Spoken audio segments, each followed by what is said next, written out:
mbokk yi safoo déglu seen télé Xamle SN TV asalaamualeykum bisimila ci xibaar yi ñu daal di koy doore ak train express régional ni ki tey ji nag daal dinay faat bakkan ca fa nga xamante ne rek moo di ca raayu Rufisque ba wetu gaar ba rek ba ñu tollee ci lu toll ci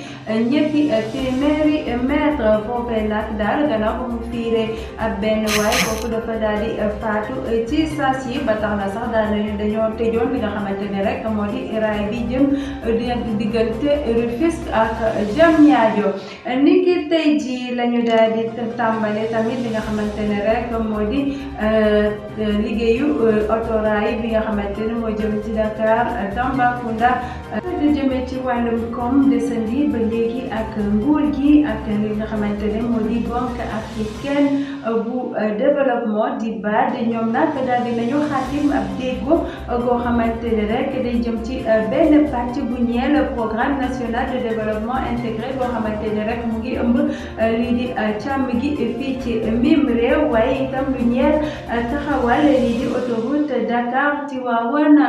bu Ndar itam loolee nag ki ko xam ne rek moo di ministère gi gàllo wala comme ci mim réew lépp ñeel seen wàll lëkkaloo gannaaw ga nga xamante ne nag BAD ak nguuru Sénégal seen lëkkaloo ëpp na lu tolloo ko juróom fukki at ñu koy amal te sax xaatim googe ñu daal di xaatim day wara rek loo xamante ne rek lépp lu jëm ci wàll compétitivité waaye gën a taxawal te doole lii di càmm gi ci mim réew ñu àddu jëmee ci lu ñeel njàng mi foofe nag ñi nga xamante ne rek ñooy di waa syndicat bu boot jàngalekatu supérieur ca université Alioune Diop bu Bambey ñoom nag dañoo doon amal ab grève googe ni ki altine lañ ko tàmbale waaye daal dinañ ko dakkal ni ki àllarba bi li ko waral rek moo di daal seeni sàkkuteef am na yenn poñ yoo xamante ne nag daal dinañ ko saafara bokk na ci lu ñeel débit internet bi waaye itam dimbali leen ci lu jël ci wàllu courant ak tabaxal leen ay gaanuwaay ca l'école woowule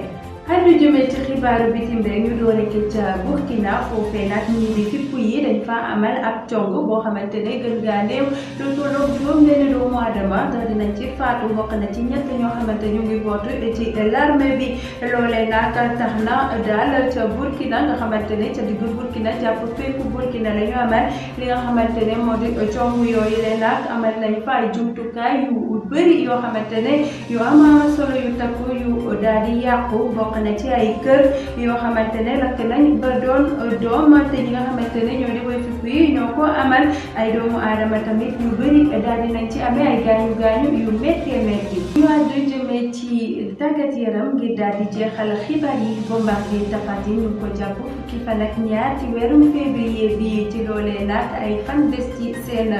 jàkkaarloo Bombardier moom di ko defee comme ni mu ko daan defee saa su ne amal na ak open press ci